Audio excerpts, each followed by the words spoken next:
This week we're reviewing subnetting. So I'm going to kind of burn through this PowerPoint because most of this is review to you. Then I want to go through all the possible ways that they could ask you a subnetting question on the Net Plus and how you would work through all of them. That's one of the reasons why I wanted to record this one if you want to go back through later.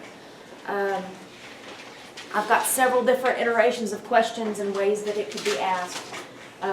One of them is something that could be performance-based. So it's one of the ones that's worth more that they shove at you at the very beginning.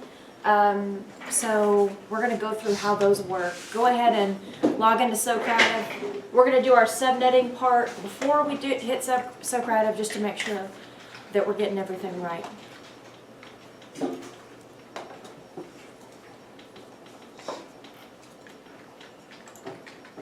So we're going to go over binary, addressing, assigning addresses, subnetting, and we're going to touch on IPv6. We know the whole point of an IP address is communication. Without an IP address, we don't have communication. And that comes in the form of an IP or Internet Protocol address. We've got two flavors of that, IPv4 and IPv6. Why do we have an IPv6? Or subnets. Has a larger addressing scheme. Huh? Has a larger addressing scheme. Larger addressing scheme. We ran out of addresses, right? That's the reason really we have to have IPv6. We ran out of stuff to give people. Our numbering system is 0 to 9, so you've got 10 options. It's a base 10 numbering system. But we know that computers talk in ones and zeros. They talk in a base 2 system, and that's the binary.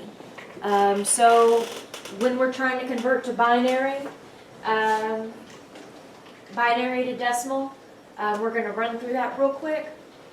But this is what our number line looks like. So we have 8 positions.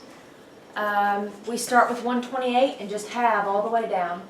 And in our 8 positions, then we end up with 1. So converting to binary, really what we're looking for is, okay, the number that I want to convert is 150. Does 128 go into 150? Yes, it does, then put a 1 there. Then you end up with a remainder of 16. Does 64 go into 16? No, it's too big. And then a 0 all the way down. What you end up with in the places where you have 1s, which should be 128, 16, 4, and 2, should add up to the number that you were trying to get. We've done binary a lot, so I'm pretty confident that y'all know how to do that. And then if you want to do the inverse, we have the same kind of process for that. Is the number bigger? If it's bigger, put a 0. If it's not, put a 1, right? And then we're taking that remainder over and over. And the book goes in great detail about how to do that. But we've gone through that before. IPv4 addresses are 32 bits. How do we get 32 bits? 4 bytes. 4 sets of 8 bits. 4 octets, Okay. 4 sets of 8. Okay. 4 times 8 is 32. One of the questions that I had to do with how many bits is in a MAC address. Things like that. We'll talk more about that. But they might give you, 128, 64, 32, and 8. And then you have to kind of know off the top of your head what that is. We call the notation a dotted decimal notation, so we refer to it as 10.1.2.3. So that is our octets and our 8 bits. And 8 bits are what? A byte. Yeah. So we divide that up into binary, into separate octets as we do when we start working with subnetting.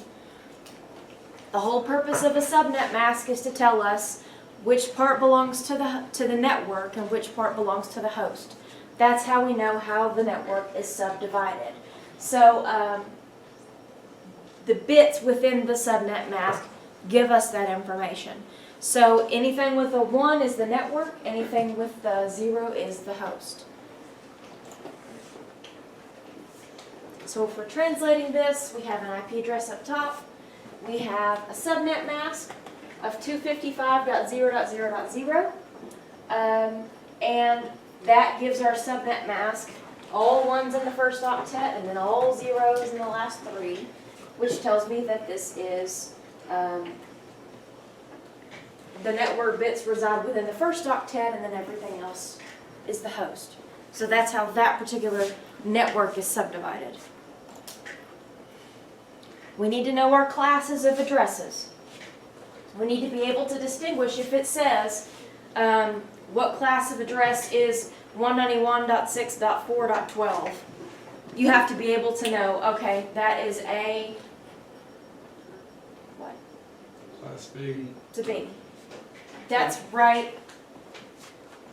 That's a Helpful on the Net Plus too, they give you a piece of paper and a dry erase to write on. Yes, It's good to absolutely. write that out at those That's a two good things at the point. very beginning. I wanted to bring that up if I hadn't already. They give you like a piece of graph paper that's laminated and a dry erase marker. So all the subnetting stuff you can sit and work, and they give you like a little napkin so And you can do that before the wipe it time off. starts. Yeah, that's Yeah. what I did. When I took my Net Plus, I wrote down the bit values, the color coding of the wires, like all the big things I knew they were going to ask me, so that I could just kind of on the paper and get it out of my head and focus on the test. And then on the Security Plus, I wrote down all the encryption standards and whether it was symmetric or asymmetric and the hashing standards and all that, just to get it out of my head. And I had good plans of going over and over things beforehand, and I did, and then when I got there and sat down and got nervous, I got about half of what I wanted to out on the paper, but I was like, well, it's something to work with, because you get nervous going in here. But this would be another good thing to write down. How do we remember where these start and stop?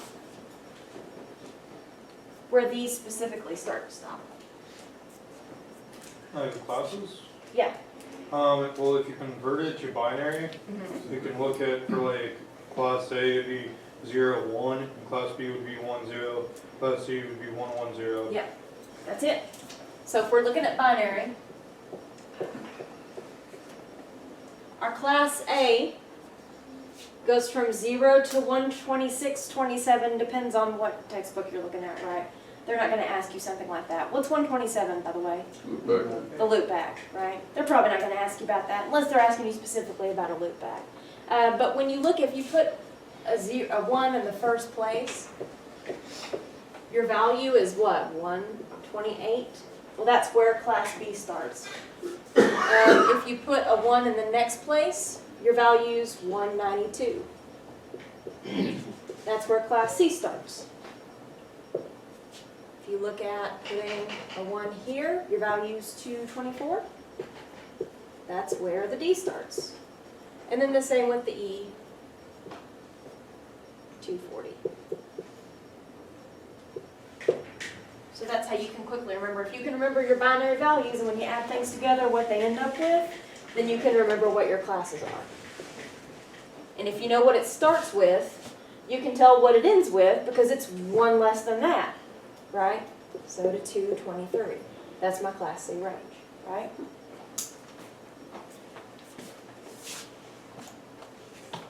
Then we've got our private IP networks. This is just kind of a memorization thing. Most of what the problems we subnet with can fall in this private range. So anything in the 10 dot for the A. The class B is 172.16 to 172.31. There's a long, complicated reason for that.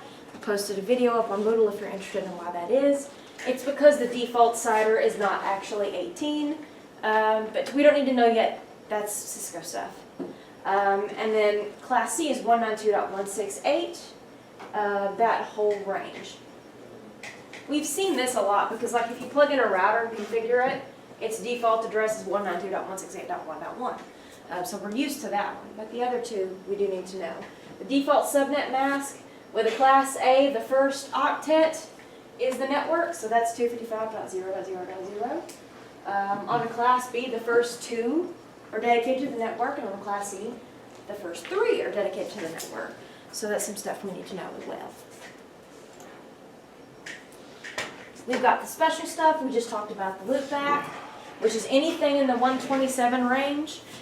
We tend to assign 127.0.0.1. Really, you could ping anything in that range and do a loopback test. What's a loopback test do?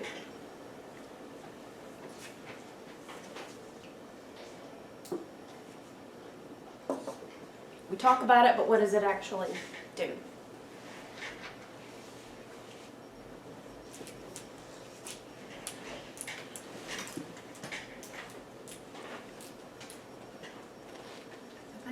Test communication. Okay, it's a communication test. The technical term that I've heard for it is a test of the IP stack. So essentially it's testing the OSI model. Can packets be formed? Can frames, can encapsulation and things like that occur? Can addresses and things get assigned the way they're supposed to? And if you have a successful loopback test, that means that your computer can do all of that stuff. So that's what the loopback test actually does. Then we have the APIPA, which is our automatic private IP addresses. So that's in the 169.254. Anything in that means that the DHCP server could not be contacted for whatever reason, so Windows just spit out an IP address. You're not going to be able to get anywhere outside of your local subnet with that address, but it gives you something so you can do some sort of communication.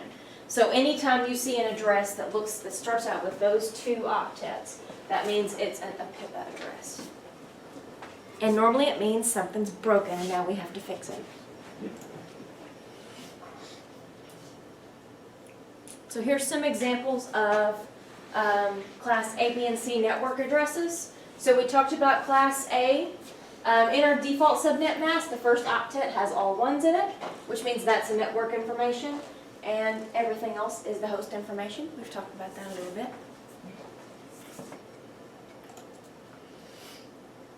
We have three categories of addresses: a unicast, a broadcast, and a multicast.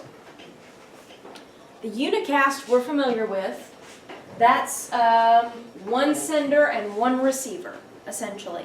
There is one source, one destination. That's the only person that it's destined for. That is what we would call a unicast address. So in this case, you see two packets that are going to two different addresses, so you've got two unicast addresses that are the example here. The broadcast, we've talked about at length, right, in fundamentals. So we're traveling from a single source to everyone who can hear. So in this case, all these three people are connected to this same switch. So we're sending out to all 255s, which is our broadcast address for the whole network, and everyone within hearing range can hear it. What's the device that breaks up broadcasts? Routers. A router, right? This is a switch, so it's not going to break anything up. Then we've got the multicast. Multicasts are sort of specialized. You just need to know what they do. So this is a one-to-many communication. Whereas broadcast is a one-to-all, this is just one to more than one person within this multicast range. So it's not to one person and it's not to everyone, but it's to selected people for whatever reason.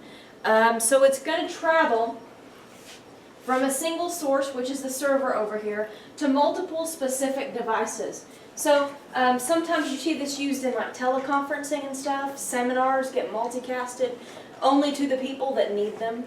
Kind of specialized. In this case, not everyone's getting it, but just these two receivers that are circled.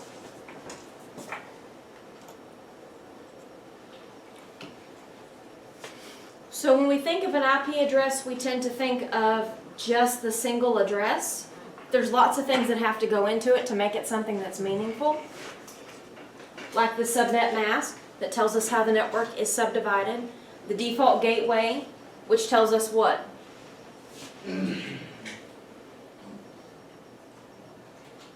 What does the default gateway tell us?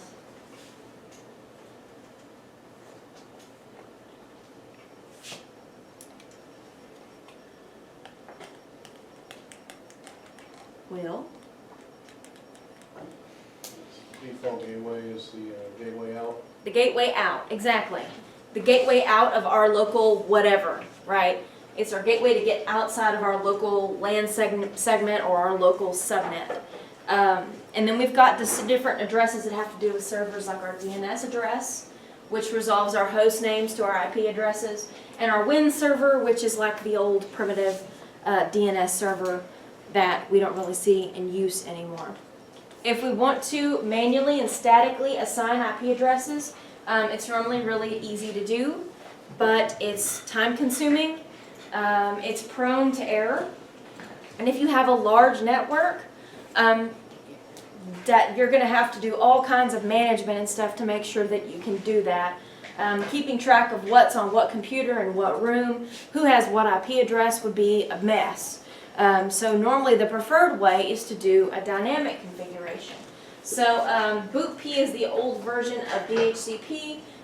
It's obsolete now. I just want you to know it so you don't accidentally pick it as a question because you've never heard of it before. But DHCP was based on that. And DHCP stands for Dynamic host. Dynamic Host Configuration Protocol, right? Yes. So this not only gives an IP address, but it gives the whole piece of the puzzle. It gives the IP address, the subnet mask, and the default gateway. And it's probably going to assign some sort of DNS server, so that which might even just be, if there's not a specific DNS server, it might be the organization server or something, and any other variables that it needs to be able to communicate. And what's our DHCP process? Dora. Discover, offer, request, acknowledge. I had that question on my Net Plus.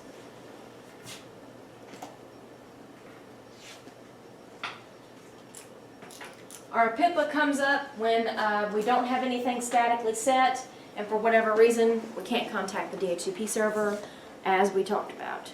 That's referred to as a link local address, meaning it only links locally. It doesn't link outside of the local network.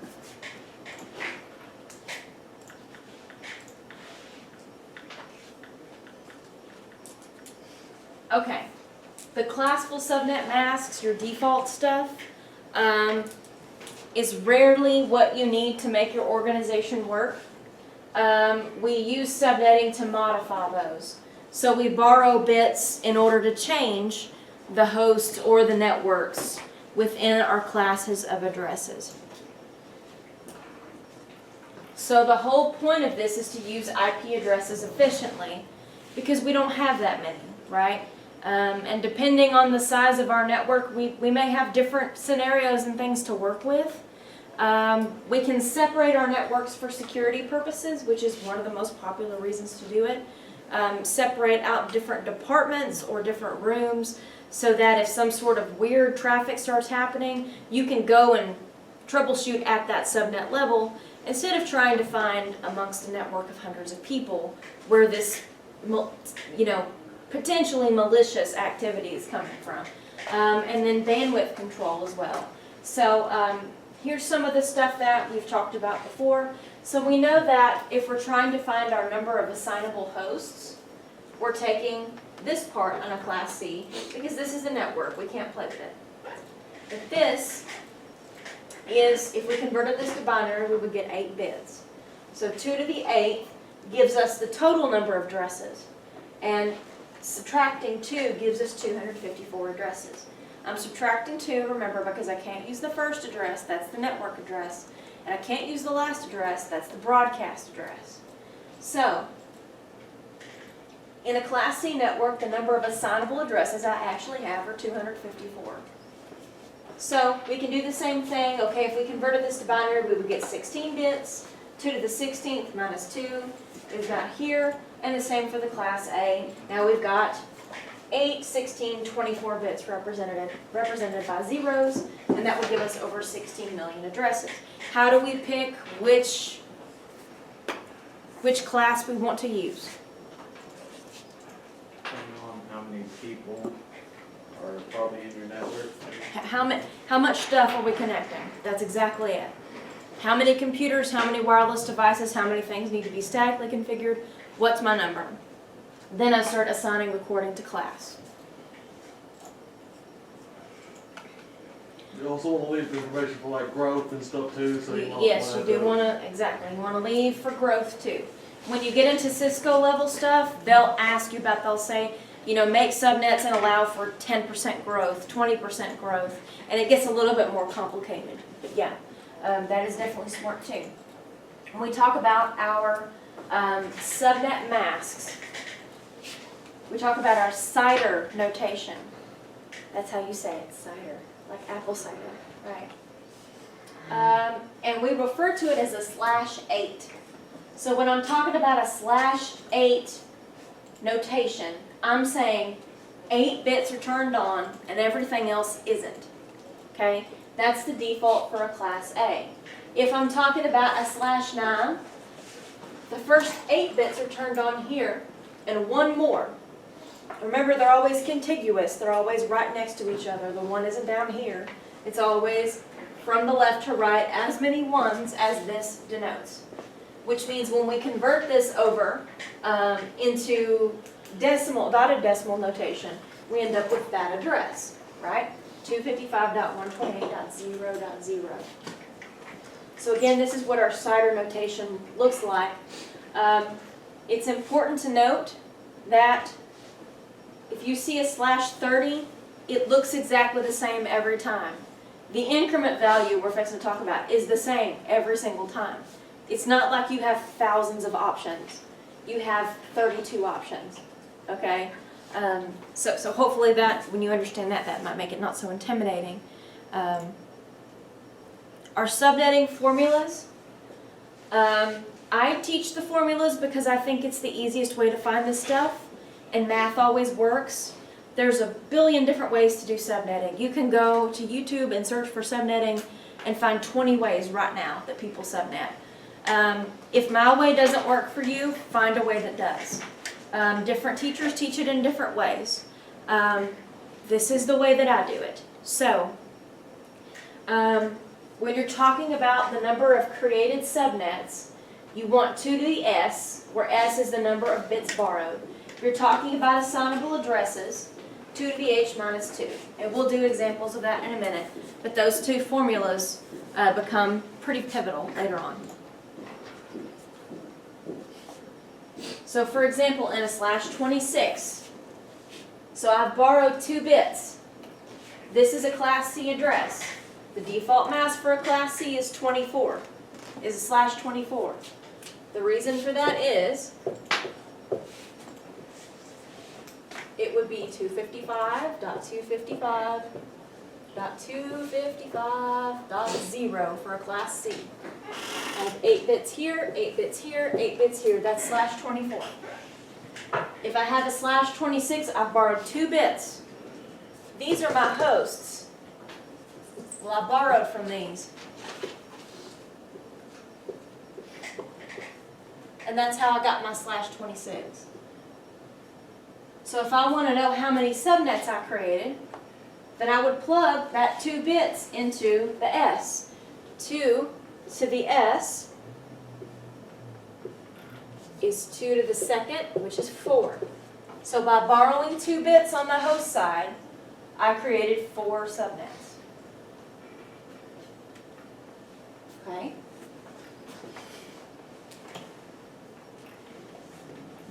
I'm pretty much doing the same thing in this problem. So I still have a Class C address and I still have a /26, but I want to find out the number of assignable addresses. So before, when I was talking about subnets, I counted on my ones. Now I'm talking about hosts, and hosts are zeros. So if I use this formula and I say 2 to the H minus 2, which in this case would be 2 to the what? 6? 1, 2, 3, 4, 5, 6 minus 2 gives me 64 minus 2 is 62. So in a /26, I have 4 subnets and I have 62 usable hosts. Every single time I have a /26. Every time. That's what I come up with. That's the only way that a /26 can be subdivided. right? That's the option.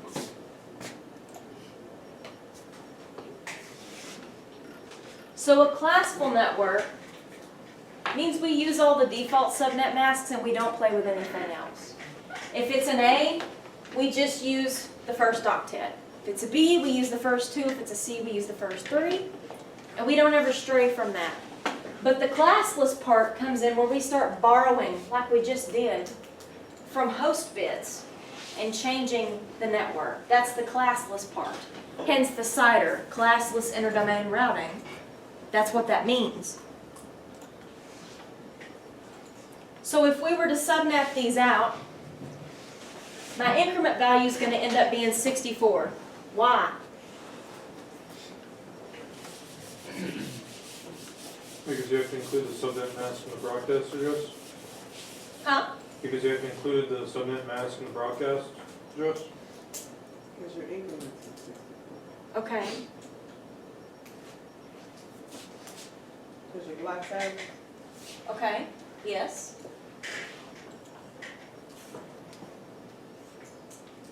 I knew I had a marker going out somewhere.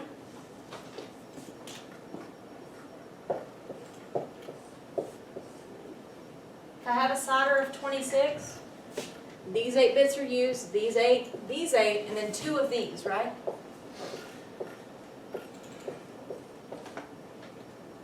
When I look at this on the binary scale, my last 1 ends at 64. That means my increment is 64. So when I go to come up with my subnets, I'm incrementing every time by 64 to find the subnet address.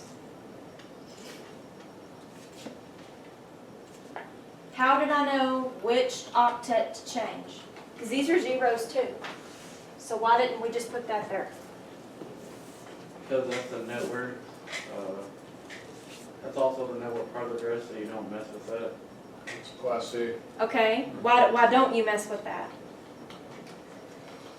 Given this information up here. So you only had to borrow from the last octet. Yes, you borrowed from the last octet. So you might have heard the term interesting octet. I am so short. This is the interesting octet. The interesting octet is the one at which the 1s and the 0, the division happened. That's how you know which one to subnet. Okay? So the way that we've done this before, you've got your subnet address, you increment by 64. I know that the broadcast address is going to be 1 less than that address.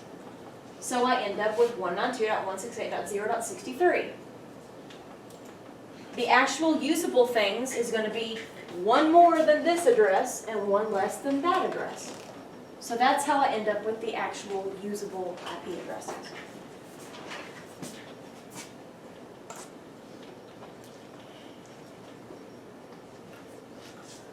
The CIDR that we've talked about, we can aggregate all of our routes together with it to try to summarize that, hey, all these networks occur, bam, bam, bam, right in a row. So that's what route aggregation is. So for example,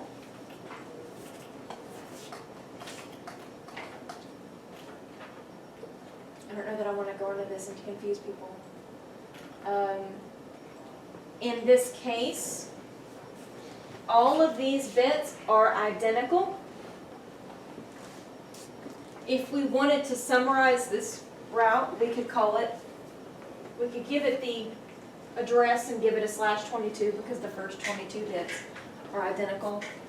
I don't know that it's going to go into detail about that on the Net Plus. But I want you to be aware that route aggregation is a thing, sometimes called route summarization. Right? Then everything was great, and then we ran out of IPv4 addresses, so now we need IPv6 addresses. There's tons and tons and tons of them.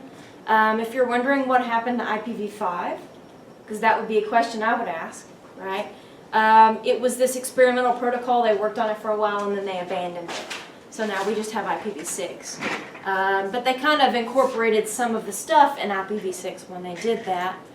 But with an IPv4 address, we only have 32 possible combinations because it's a 32-bit address, which gives us 4.2 billion addresses, which sounds like a lot of addresses until you stop and think about the point that there's 7 billion people on the planet at least, right? And none of us just have one device, right? I have a desktop, I have a laptop, I have a work computer, a work laptop, and a cell phone, and they all need IP addresses. So you can't just assign one per person and say, go for it, right? So in IPv6, we're increasing it to 128-bit address, which is going to give us in the undecillions, which I don't know what that is. That's a lot, right? That's not even in my vocabulary. So there's no broadcast, no fragmentation. It's backwards compatible with IPv4 so they can work well together. It's been simplified a little bit. You need to know that IPv6 addresses exist. You need to know why, because it just told you. And you need to know how many bits are in it. I don't think you're going to be quizzed any more than that on IPv6. We haven't really moved to it yet. It's going to take a long time for people to move to it. I didn't get any IPv6 questions. I didn't either, and I don't know of anyone that did. If you did get one, I really feel like it would be more of a how many bits are in an IPv6 Well, I think it might be a address. question like they throw in there, like because they say they throw questions in there that they don't test you on, that they don't mark against you if you miss Yes, it. that's So It true. could be one of those. They do give you questions on the test that don't mark for or against your score. It's just to see how you do kind of thing, which is just dirty and underhanded. Yeah. But that does happen. So they might throw something like that in there. But I really don't foresee it. When we're comparing our packet headers, we have to have more space because we have more bits in an IPv6 header, right? For our source and our destination. But a whole lot of the other things that happen up here, you'll notice are gone. They've either been condensed into 2 fields or they've been eliminated altogether because the IPv6 technology allows for that. So there's lots of changes ahead with that that will happen sometime in our network administrative lifetime, I'm sure. But we'll be ready for it. When we're looking at IPv4 address, we've got that dotted decimal notation. When we're looking at an IPv6 address, we're looking at hexadecimal again. Hexadecimal sucks, right? And I don't like it. That's fine. We're looking at, you're such a contrarian. We're looking at a hexadecimal address with 128 bits in it. One of the things that I would expect you to also know is how to abbreviate an IPv6 address. What are the principles for abbreviating?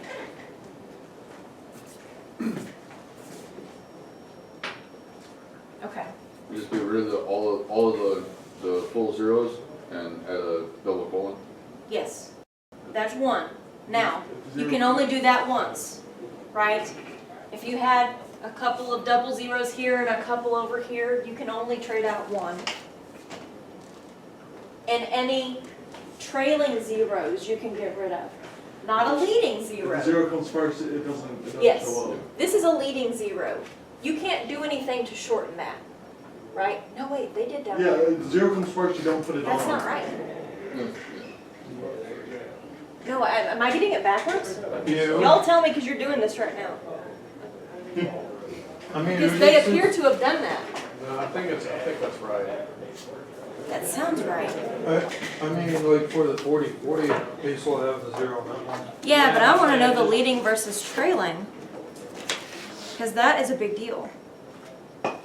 Leading Does zeros leading shouldn't zero- matter Zero should anyway get rid of because the they leading. don't add or Zero- take away It says anything.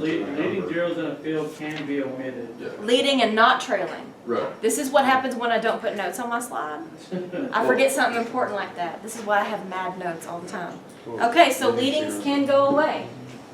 Which makes sense as to why they took this out. But our trailing, for this instance, like Clayton was trying to say before I interrupted him or something, this can't go away because this is a trailing zero. Yeah, if you took So that you away, still- it's, you know, yeah, You still have to keep, you have to keep the number there, right? So 40 is a number. If you were to chop this zero off, you wouldn't know if it was the 0 is supposed to go here or here, I think is what it's trying to get at.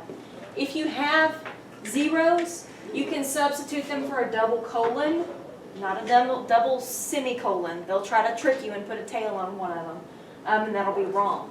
So your leading zeros you can eliminate, your trailing zeros you cannot.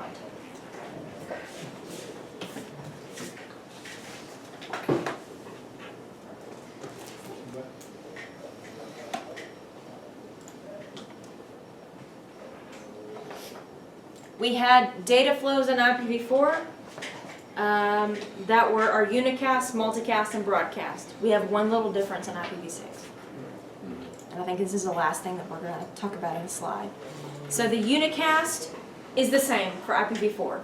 One source, one destination, boring. We already know that, right? The multicast is also the same. One to many, but not one to all, as we talked about before. You'll notice the addressing looks different because it's IPv6. Right? And then the anycast. The anycast is a little weirder. So this is all about efficiency. This is about traveling to the nearest place. So it's going to send from a single source to the nearest of multiple but specific devices on a network, normally a router, to get the packets there as quickly as possible. So this one is, the anycast is all about network efficiency, optimization. So how is this different from regular multicast? Because it's not pre-specifying the receiver.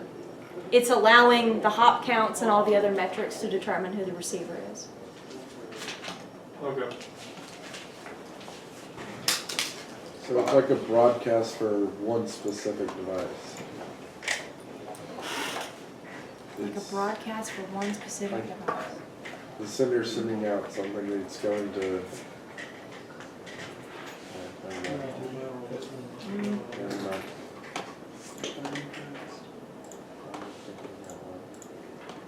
Okay, before I start subnetting, do y'all need a break?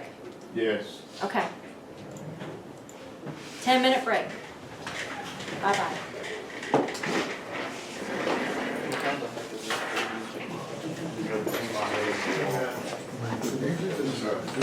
Let's review all the different ways the Net Plus could possibly ask us to subnet or do anything regarding subnetting. Okay, so I wrote our formulas up here. I'm going to refer to those. 2 to the N, 2 to the S. It's the same thing, whatever works for you. So we've talked about our octets. We know what our CIDRs mean, our number of bits turned on in the subnet mask. We know that we can't use 2 of them because one is a network and one's a broadcast, hence the -2 on our usable host. We've got our total host and we've got our usable host, which is always -2. So here's one example.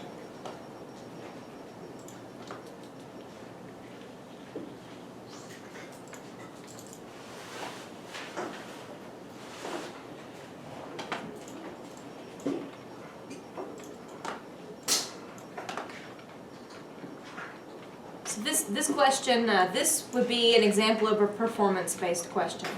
I hate that. I got like 10 of those. This once you kind of get the pattern down and understand what they're asking for, it's not so bad.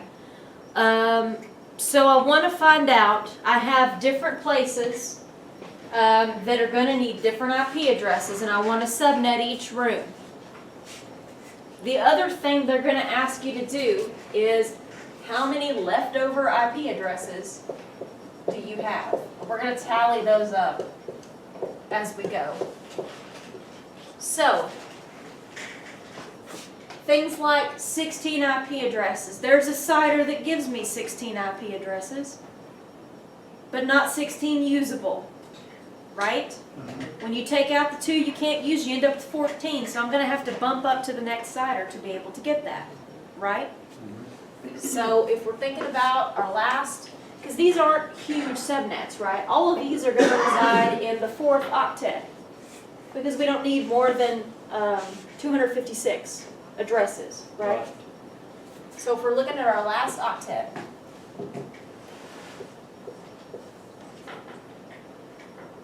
okay, here we go. how do we work out this problem? Let's start small with up here in our little data center.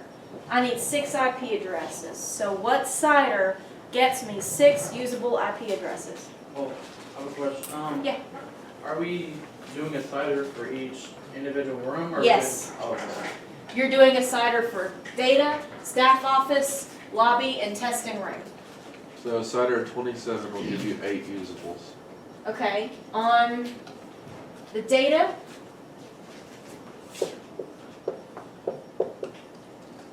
we want a /27. And now there's no leftovers. Okay, hold on. /27 means my last octet. I have 24 bits here. 1, 2, 3.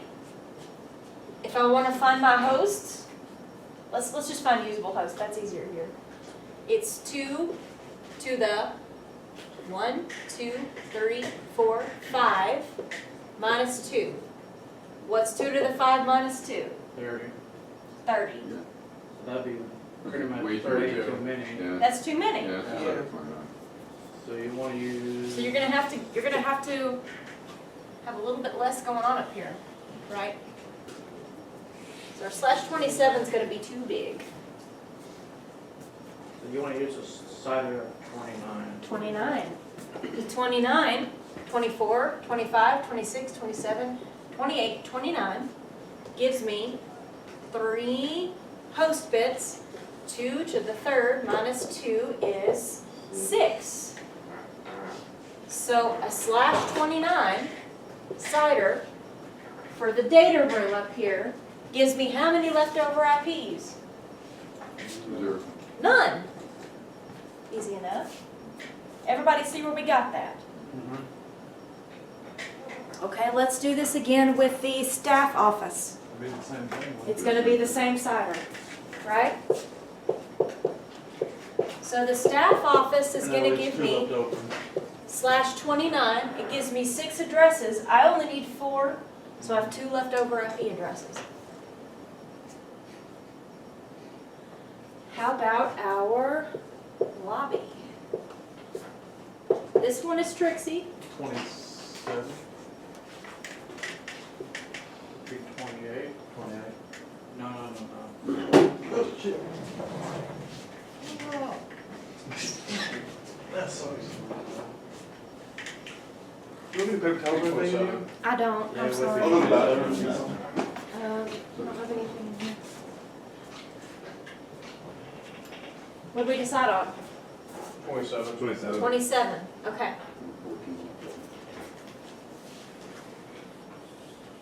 This is 24, 25, 26, 27. Zeros everywhere else. That gives me 5 zeros. 2 to the 5th minus 2 is Oh, 30. Yeah, 30, 30. yeah. 30. 30. 2 to the 5th is 30 minus 2 is, or it's 32 minus 2 is 30. So that gives me 30 IP addresses. How many are left over? 14. 14. I only need 16. I have 30. I can't do a /28 because that would only give me 14 usable. That doesn't meet what I need for the lobby. Right? Okay, finally the testing room. Do the same That's thing. the same. It's gonna be the same darn thing. It's gonna be a /27. It's gonna give me 30 usable addresses. And how many am I gonna have left over? 15. 15. Man. I tried running this in another class and that didn't go well. Yeah. Convert This is VLSN. No, there's no. Yes, it is. There's no sweat to this. This is, yeah. This is VLSN. Simplified, but yes. Okay, so on the test, when I had a question like this, the way this was presented to me was a map just like this with different rooms and numbers of IPs it needed. And there was a drop-down list under the name of every room. And it said /1, /2, /3, all the way down to /32. And I had to hit the drop-down list and say, okay, for the lobby, I need a /27 and select that. Okay, for the testing room, I need a /27, select /27. I had to do that for each spot. And then there was a drop-down list over here that said how many IPs are left over. Well, that number is all these together, which is 9, 10, 11, 31. 31 leftover IPs. Any questions about that? I had that question on the test. Yeah, I did too. No, like that exact map. Yeah. I had, like, I mean, the map was different and stuff, but Mine was the exact same, just different IPs. yeah. Ms. Hertel, question. Yeah. Is that the second number is 2, right? And the next two are 14 and 15? Yes. 0, 2, 14, Okay, 15. never mind. She was Yeah. trying to catch you on. Okay. the And math. so one thing that I missed more than anything on the Net Plus, which I was proud of, was troubleshooting. I had so many troubleshooting questions. Yeah, because the I- questions are like this long. Yeah. So-and-so is a network administrator. Bob. These 6 things happen. Frickin' How do you Bob. fix it? Yeah. I hate Bob. Mine was Bob and Joanna. There's lots of Bob. In security, everything's Bob and Alice. Bob and Alice are always the stars. I don't know why. It's like a running nerd security joke or anything. Any other questions about this? Seems pretty straightforward, right? This is an example of a performance-based question. It's not A, B, C, D, E. There's multiple layers to it. It would probably be worth more points than some of the multiple choice stuff. So here's one example of how they can ask you about subnetting.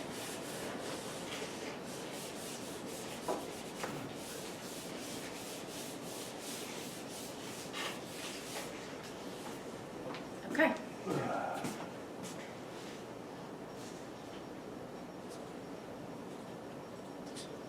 Another way they could ask you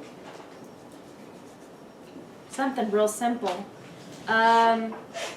Give me the subnet mask for a given CIDR. So it might say, for a /25, tell me what the subnet mask is. That should be pretty easy, right? We've got our 4 octets. Is this one full? Yes. This one? Yes. This one? Yes. This one? 1 bit. Okay, so my subnet mask would be, 128. there's another way they could ask you a subnetting. That is what has always been confusing to me. What? That, like, taking a cider and turning it into a subnet max. I don't know why, but it just never.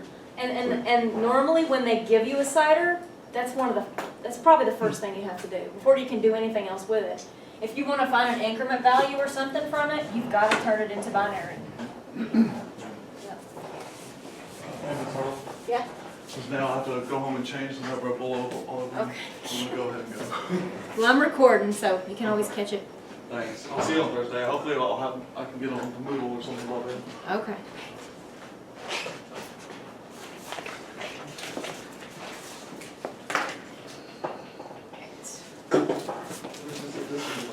Let's run through some examples of subnetting problems.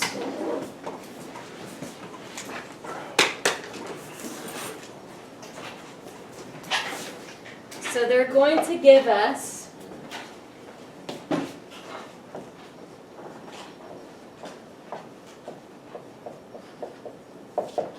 you need 45 subnets and your address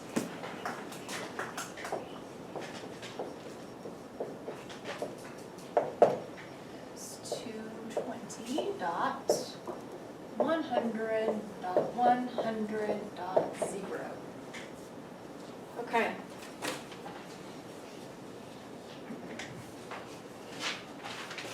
So let's answer some questions about this first. This was always the part that was hard for me, being given 2 pieces of information and then having to decide where to go after that. That was always the hardest thing for me to get over. And it just takes practice.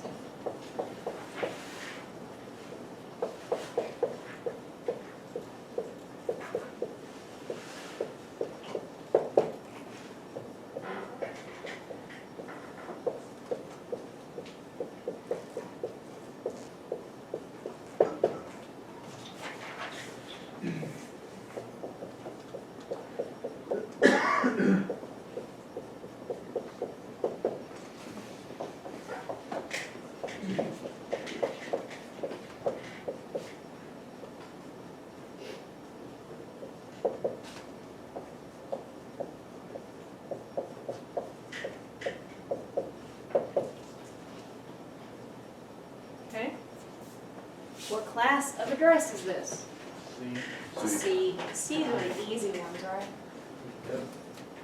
What's the default subnet mask for a class C? 255, Okay. 255, 255, 255.0. Okay. Any ideas about what I do next to solve this problem? I have an address, I need 45 subnets. How do I get to there from here? Determine your block size. Determine my block size. I can use these. yeah. I need a number of subnets. So, I'm going to plot out my last octet here.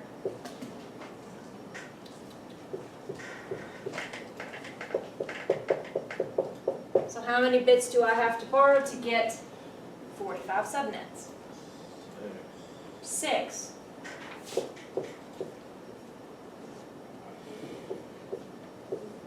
How did you determine that, Wes? Because 2 to the 5th, 32, and 2 to the 6th is 64. 2 to the 6th is 64.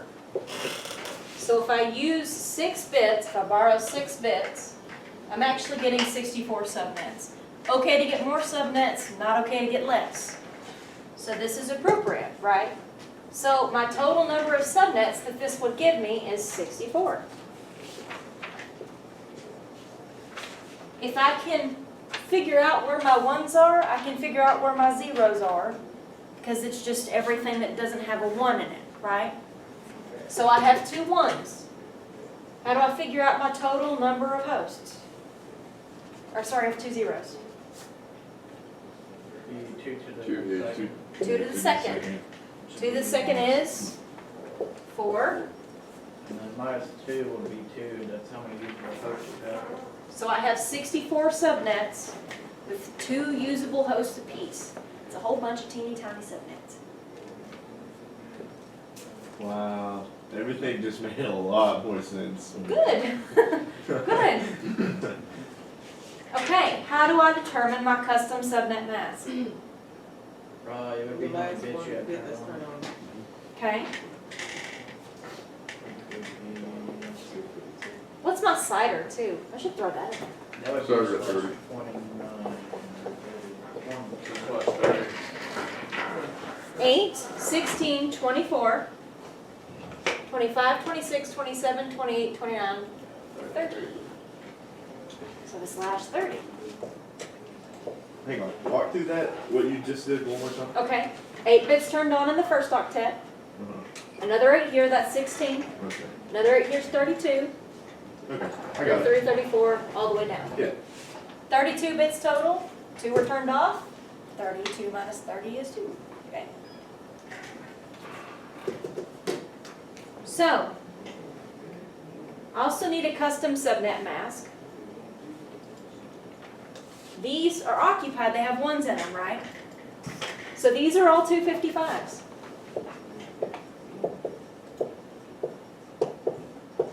What's my last octet? 252. Yeah. 252. Which is 128 plus 64 plus 32 plus 16 plus 8 plus 4, right? So all that information we got because they gave us a number of subnets they wanted, and we haven't really even used the address yet. We're fixing to.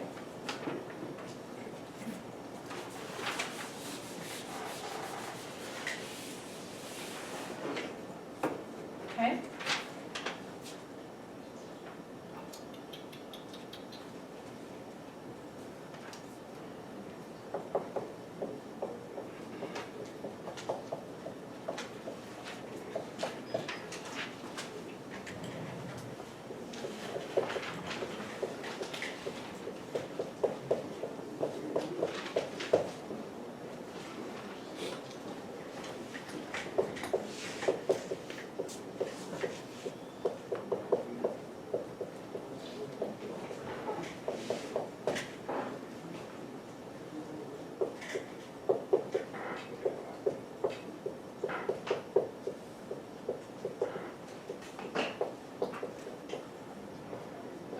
I'm looking for four things based on this information.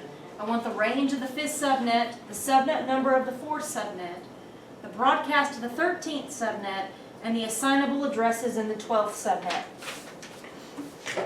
So for the sake of quickness, what I always like to do, come up with all of the needed subnet numbers and then answer questions accordingly. You don't have to sit and write out every single subnet. You don't need all that information in this case.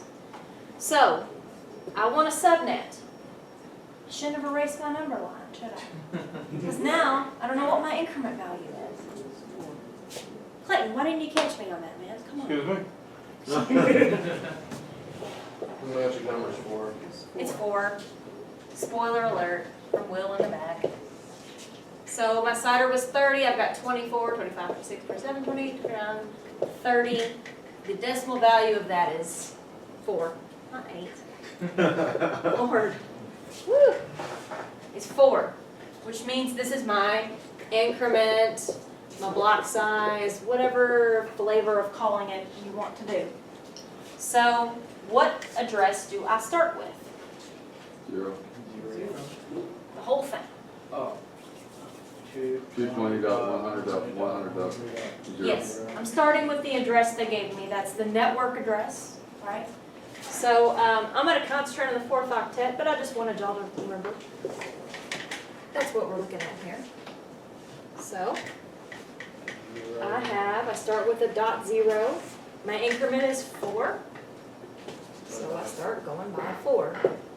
8, 12, 16, 20, y'all tell me if I mess something up, please. 28, 24. 32, 36, 40, 44, 48, 1, 2, 3, 4, 5, 6, 7, 8, 9, 10, 11, 12, 13. Let's do one more, which would be 52. This is not all of them. I would expect 64 subnets in this list, but I'm only doing the number that I need to answer the questions that I have about this problem, okay? So now I have all these subnets. So how we reference these, you have to be careful if they ask you a question, because you would call this the 0 subnet or the 1st subnet. This would be the .4 subnet or the 2nd subnet. So when they ask you, sometimes in the questions are we refer to differently. You want to make sure that you read carefully. So I want the range of the 5th subnet. Well, here's my 1st, my 2nd, 3rd, 4th, and 5th. So this is my 15th subnet. Here's my subnet address, my broadcast, and my usable range. Okay? 1, 2, 3, 4, 5. Okay? Here's my range. If I want to find out the broadcast, how would I do that? 1 minus the next subnet. 1 minus the next network address, Yeah. because it's the IP address that comes before this one. So it's a .19. If I want to find my usables, how do I do that? Ones in between. It's the ones in between. So it's a .17 to .18. As luck would have it, we already said we have 4 hosts in each subnet. We have 2 usable hosts. 1, 2, 3, 4. 2 usable in the range.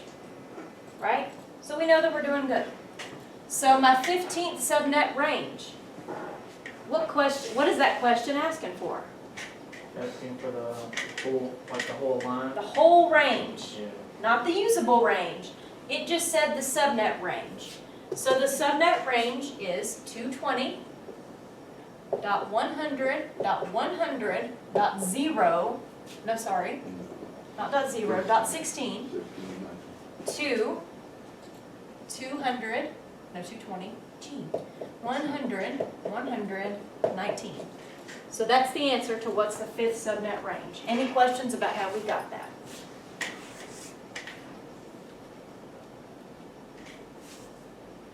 Okay, my fourth subnet number. What's the fourth subnet number? 220.100.100.12. Dot 12, right? This is the number that identifies this subnet, so that's my subnet number. 220.100.100.12. Now the broadcast address for my 13th. Well, let's keep numbering down here.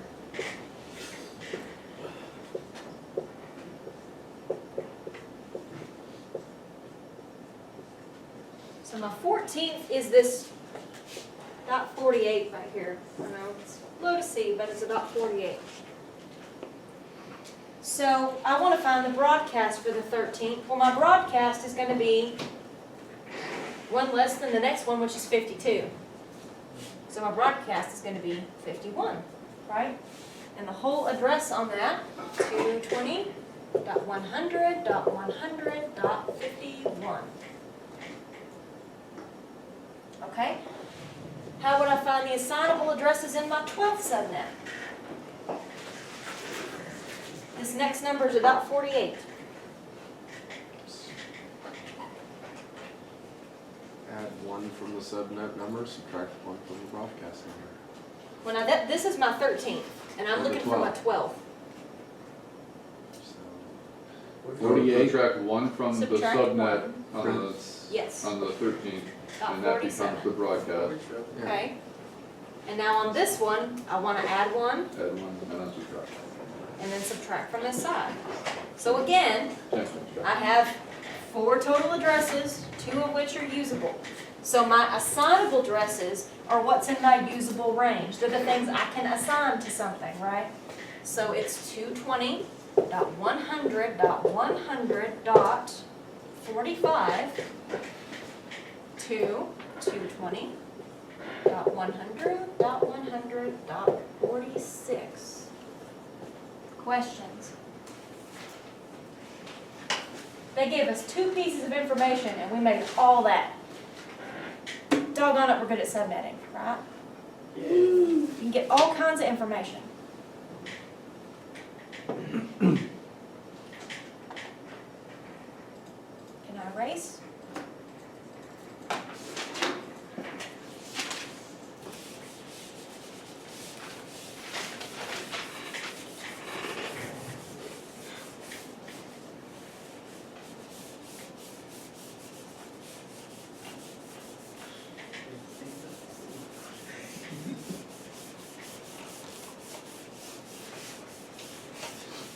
I shouldn't have erased that.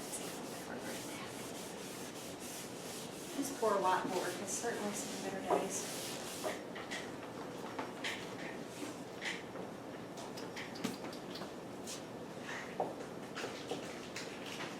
Bless you.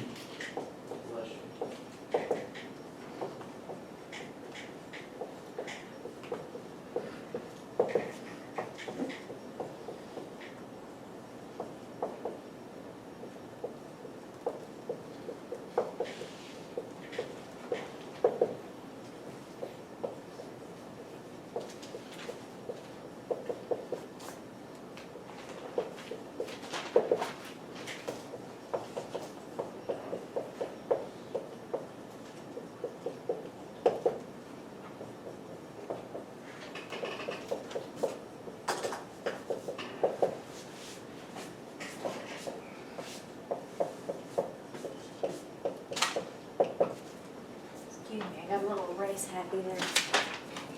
Okay, let's do something a little bit different.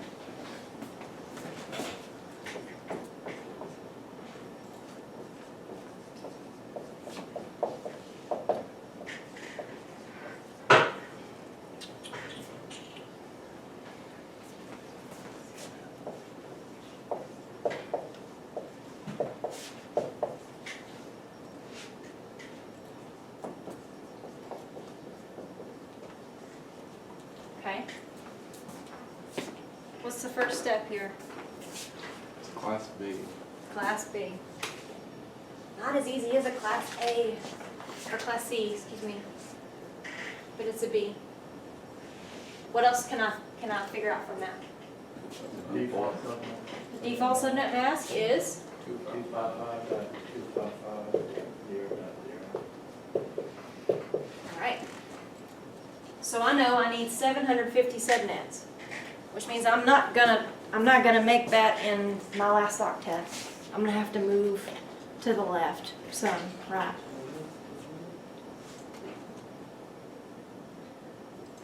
How many bits do I need to borrow to do that? Crap ton. More than one, right? Yep.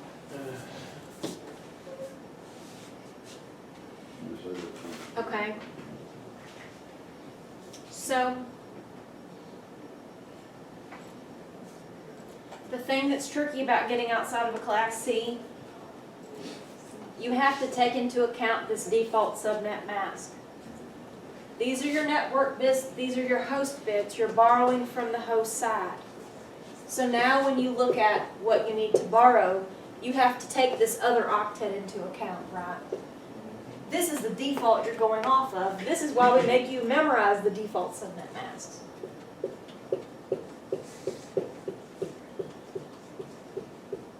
So when you're looking at which part you're borrowing from the last two octets. Need 10. You need 10. Yeah, 10.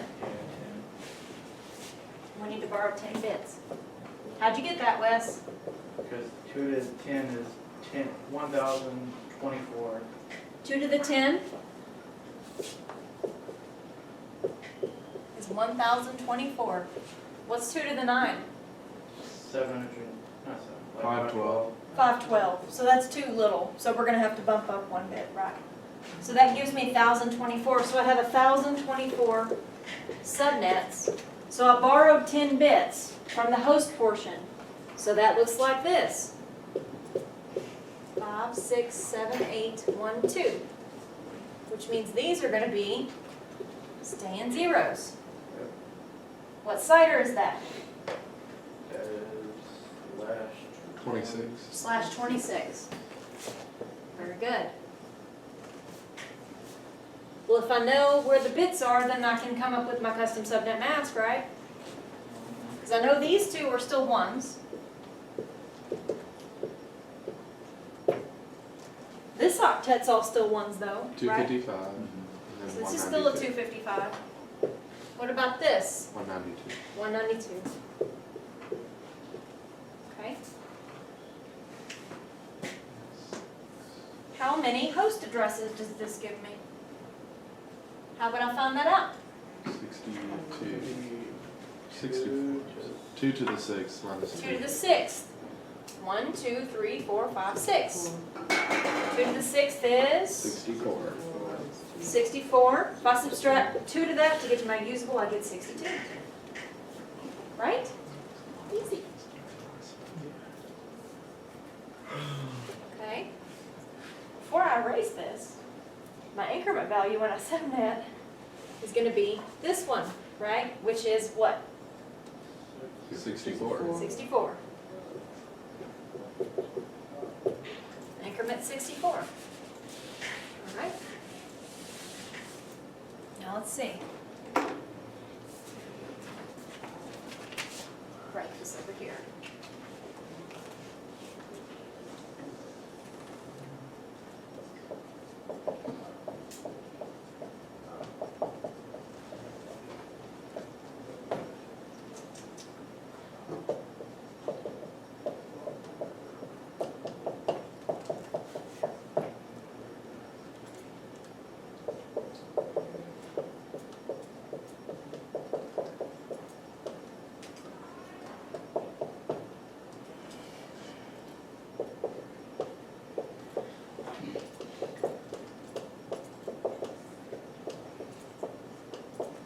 Okay, there's the things I want to know about this setup here. What's the first address I'm going to use? Dot 0. .0, right?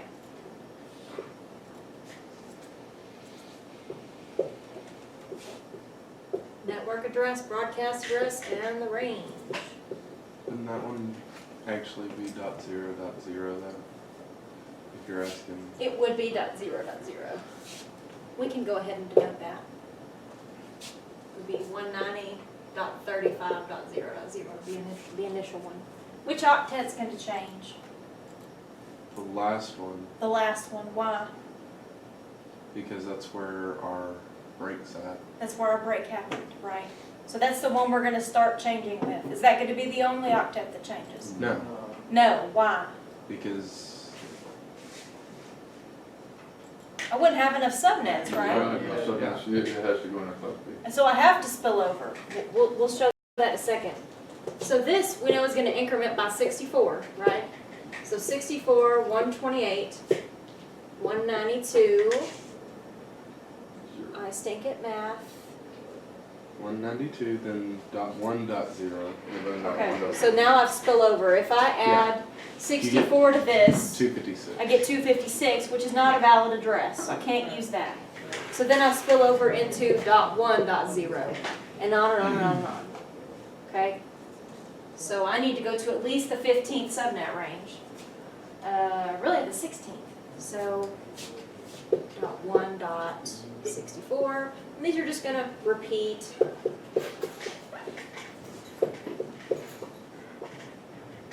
So I needed so many subnets. I have so many subnets here that just one block of addressing is not going to fulfill all those subnets. Okay? So that's why I have to spill over. .2.0, .2.64, .2.128, 1, 2, 3, 4, 5, 6, 7, 8, 9, 10, 11. Come over here, 2.192, 3.0, 3.64, 3.128. Okay, so I've gone far enough now. So these are the network addresses of my subnets, and I would end up having 1,024 subnets, okay? They're not gonna ask you what's the subnet number of the 1,000th subnet on the plus, so you don't have to I worry would about that. cry if they did. Honestly, for the sake of time, you'd probably hit flag for review and move on, right? And if you had time later, come back to it, because that's crazy, right? Okay, so I want to know the 15th subnet range.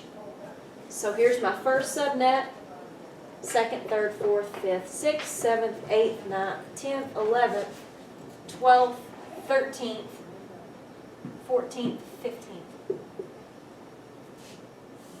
Okay? So, for the sake of figuring, we'll go ahead and put our 16th on there too. So it's asking me for the range of the subnet. What's the broadcast address of this subnet? .3.191. .3.191, because it's one less than this one. So when it wants the range, what is my answer? .3.129 through .3.190. 190.3.128 128. to 190.35.3.191. Remember, it asked me for the range, the whole range. It didn't ask me for the assignable range. That makes a difference. What's the 13th subnet number? This is my 15th, and this is my 14th, and this is my 13th. So what's my 13th subnet number? .3.190. 190.35.3.0. My 10th subnet broadcast, well, that's 13, 12, 11, 10. 10 should be right here in this range. How would I figure out what my broadcast is? Subtract 1 from the 11. Take one from the subnet. Take one from this, right? So it's a .2.127. Which makes my broadcast 190 dot So it's got 35. 35.2.127. And my 6th subnet assignable addresses, there's my first subnet, 2nd, 3rd, 4th, 5th, 6th subnet.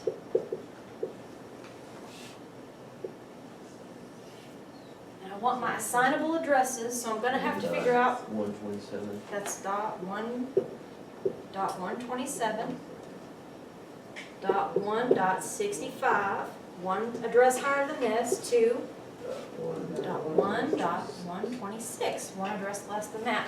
So this is my assignable part that I can use, so my answer is 190.35.1.65 to 190.35.126.1.126.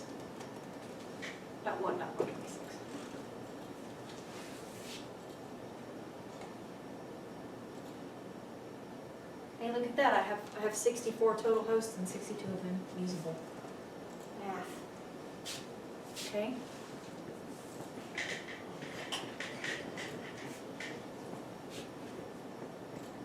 Questions?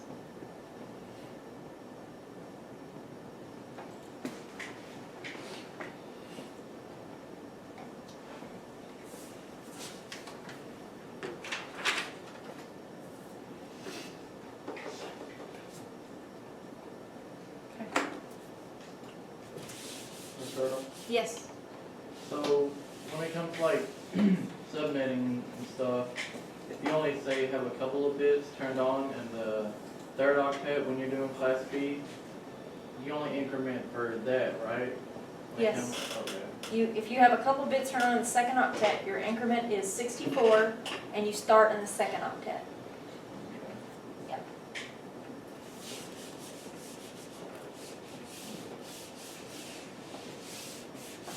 Okay, I want to do one more like this, and then I want to move on to different kinds of problems. Well, we've done a class B and we've done a class C. I wonder what we're going to do next. Suspense is killing me.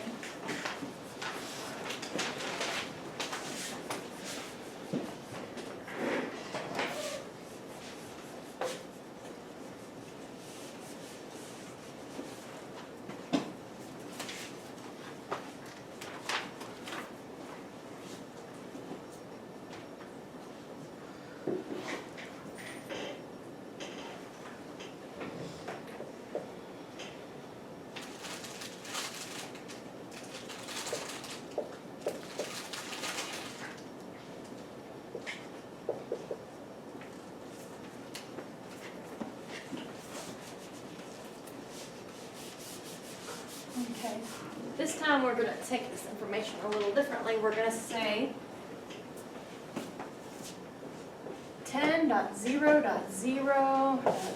10.0.0.0/16.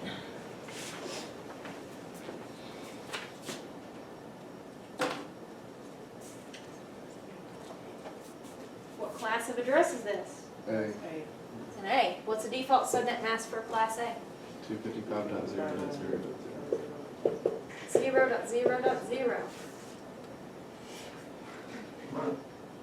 Well, spoiler alert, the CIDR 16.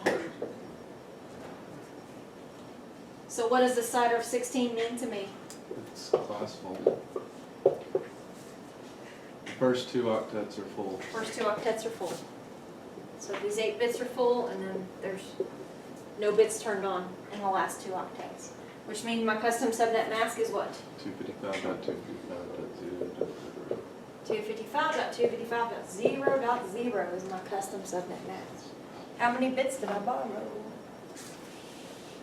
16. No. No, 8. 8. I borrowed 8 bits. My default is to only have 8 bits full, but because of that CIDR, I had 16 bits full, so I borrowed 8 bits from the host site. Okay? How many subnets does that give me?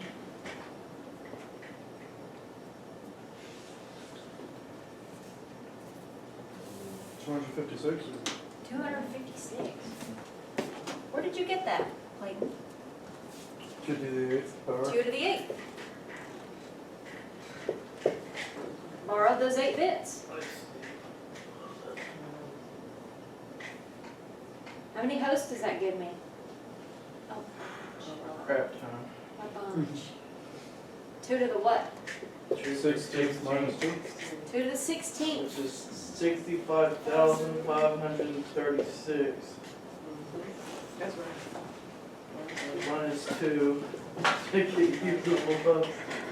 Which gives you 65,534 usable posts, Man, that's which that's our 2 to the 60 minus 2.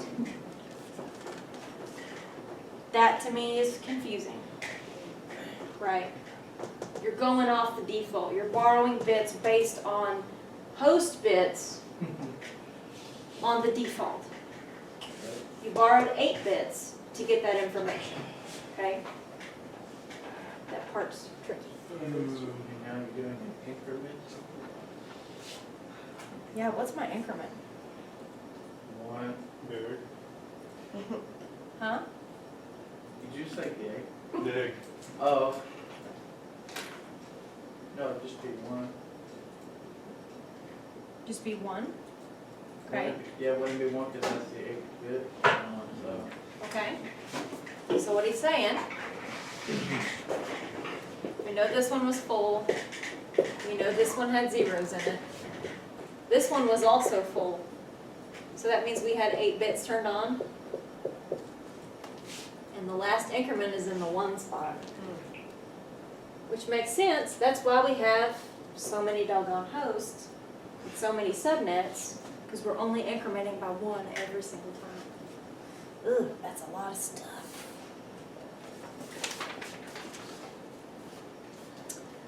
Okay.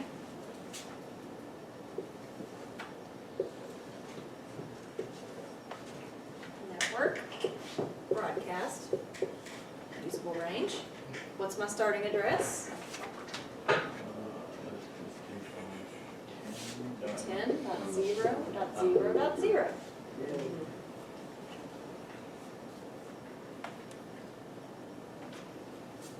What's my next address? 10.1.0.0. Why? Your second octet's the interesting one. My second octet is interesting.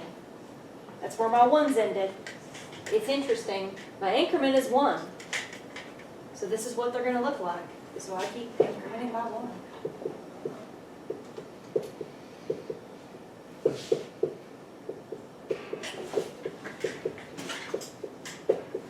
I only have 1 class today because my hand's going to be tired. Subnet. My brain's tired.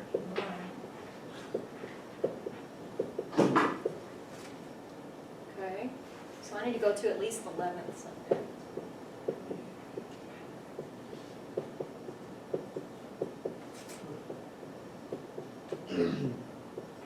Stop there. I can't. Okay. So what's the range of the 11th subnet?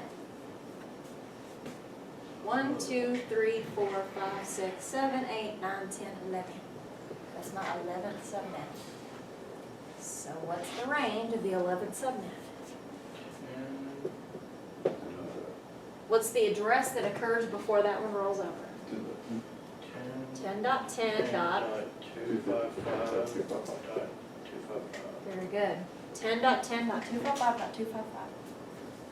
Okay, so my range is 10.10.0.02, 10.10.255.255. Once we get through the figuring out where the increment is and what changes, it's all pretty standard every time.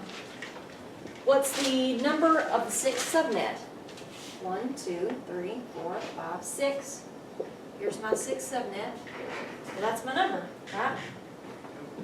10.5.0.0. What's the broadcast of the 2nd subnet? Well, there's the first one, so here's the second one.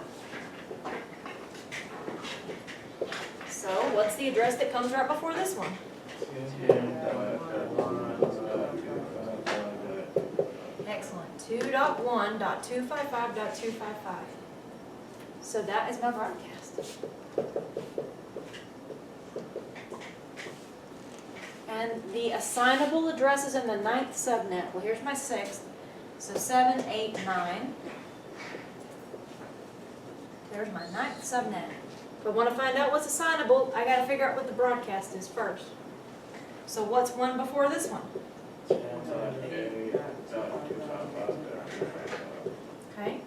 And so my assignable is gonna be what? 10.8.0.1.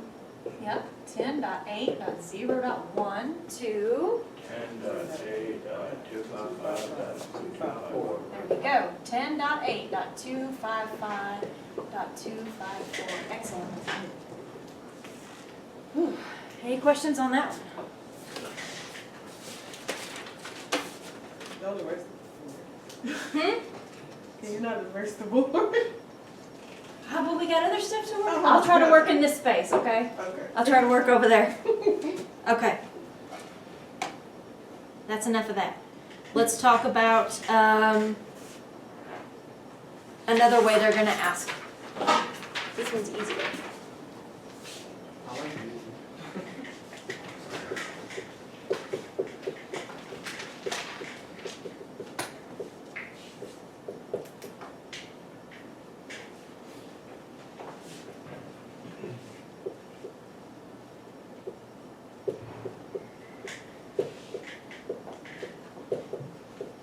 What's the maximum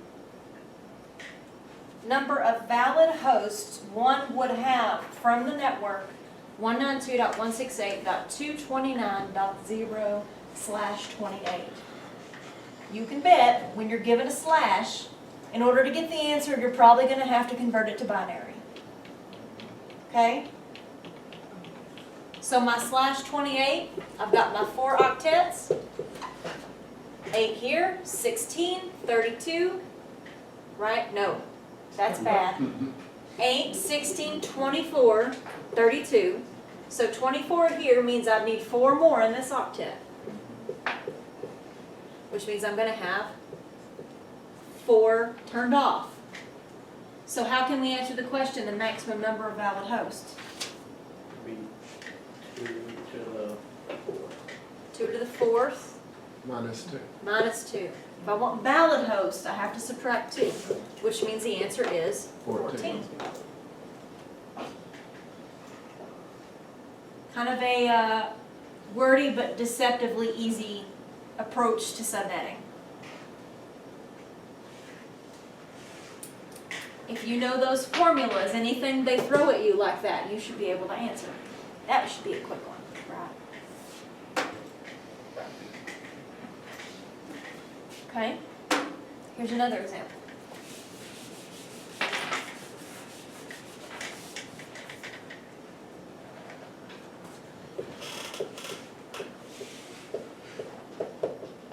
What is the slash notation for 255.255.255.192? So it's asking you for the CIDR. /26. /26. Same as we did before. All these are going to be our bits turned on, right? That's 24 bits turned on in this. To get 192, I need to add 128 and 64. That's 2 extra bits turned on. That makes it a /26.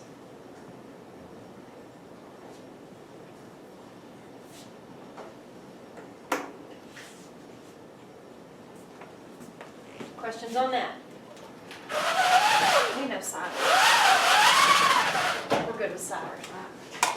Okay, I have 2 more examples. And I'll promise I'll mostly leave y'all alone. Okay. Mostly? Mostly. I don't make promises I can't keep. So you just make them big so you can't break them? There you go. Okay.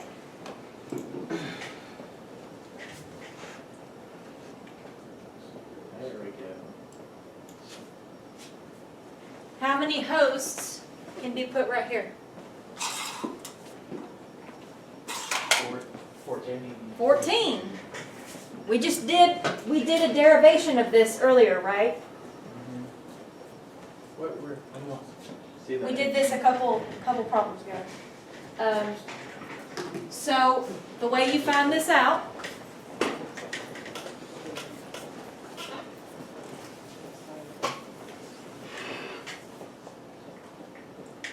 /28. Which means 8 used here, 16, 24, 25, 26, 27, 28, 4 turned off. I know this formula, so I can say 2 to the 4th, the bits turned off, minus 2 is 14. So 14 hosts can go here. This is designed to confuse you. None of this matters. This is all just crap. None of this matters in this case. This is all to confuse you. What matters is on this LAN segment, you have this addressing scheme. With this addressing scheme attached to this switch, you can have 14 hosts.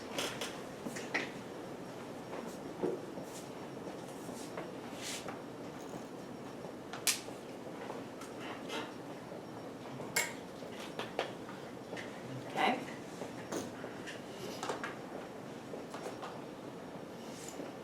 One last one.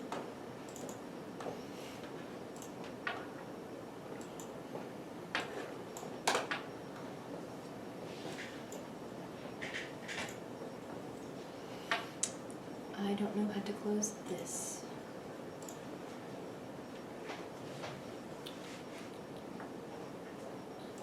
Like that. Okay. Your network uses a subnet mask 255.255.255.224. Which of the following IPv4 addresses are able to communicate with each other? This is another flavor of saying, figure out what your subnet ranges are and see which two of these addresses lie in that range. That's all it is. Okay, so if I have a subnet mask of 255, 255, 255, 224, what does that look like in binary in this last octet? 3 on. 1, 2, 3, which means 5 are off. So that's 128 plus 64 plus 32 gives me 224. My increment value is what? 32.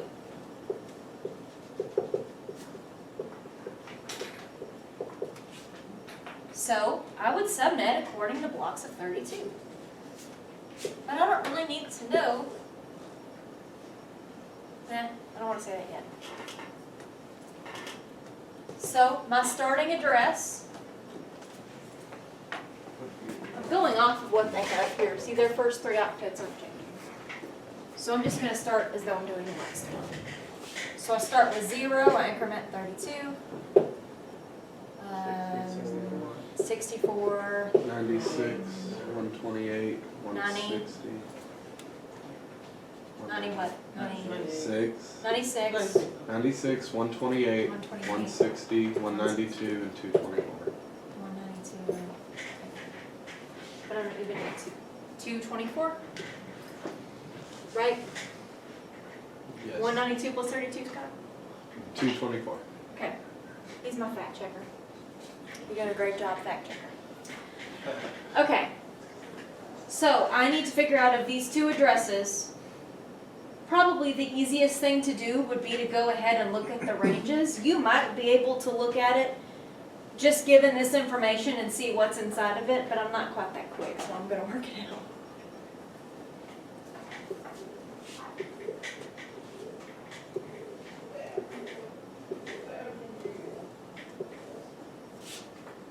So once I hit down here, I've hit 255.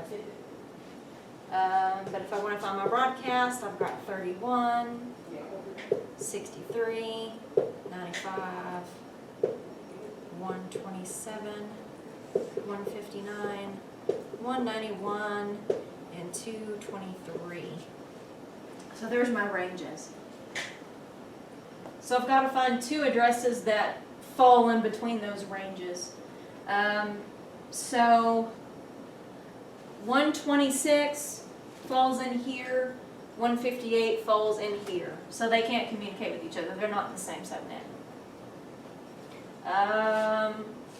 166 and 158. Well, 166 would fall in here, 158 would fall in here, so that doesn't work either. So what is the answer? C and D. C and D, okay. So C is 166, it's gonna fall in this range right here. And so will D, because it falls in between those numbers. So the answer is C and D. C and D can communicate with each other because they both fall in this range.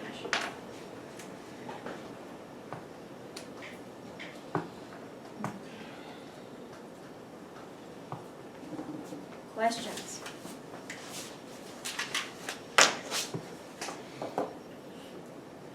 This was the kind of question, I had this on my Security Plus too.